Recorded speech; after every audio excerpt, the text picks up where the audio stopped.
Hello everyone and welcome back to another Python video. In this video we're going to be explaining loop control statements, and these are known as break, continue, and pass. So loop control statements are just statements that change a loop's execution. It basically derives it or deviates it from its original sequence or execution. So there are three, like I said. Break is used to terminate the loop. It just cancels it completely.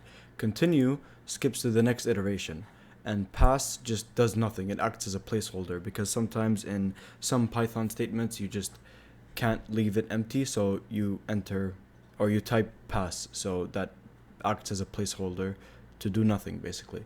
So we have a few examples, and the first example is going to be a code that doesn't stop running until you enter your name. So we can do that with a while loop. Wait, sorry, I have caps lock on. So while true, we want to declare a variable first and accept user input, so input, and enter your name, please. And if name does not equal a string, we want to break. Enter your name, please, Yusuf, enter, and that's it. The program terminates. But if you don't enter a name, press enter, asks you again, enter, enter. It's going to keep asking until you type something, and then that's when the program stops. So that's the first example. And then we have, and that's for the break statement. So we have another code, and this is going to be a code that doesn't print the dashes in your phone number, just the phone number itself. So first let's declare a phone number. Wait, sorry, my bad. Rookie mistake. Phone number equals, and let's say 123, 123, 123, 4. That's our phone number. And then we want to, for I in phone number, we want to say if I equals to a dash, we want to continue. So just skip over it, don't print it. And then, of course, we're gonna have to print I, and we want to end it with, so that this is basically just to ensure that all the code prints on the same line, because without this it's just going to print 1 2 3 1 2 3 1 2 3 like vertically, instead of like this on one line. So here you go. I should probably turn this into a comment and run it again.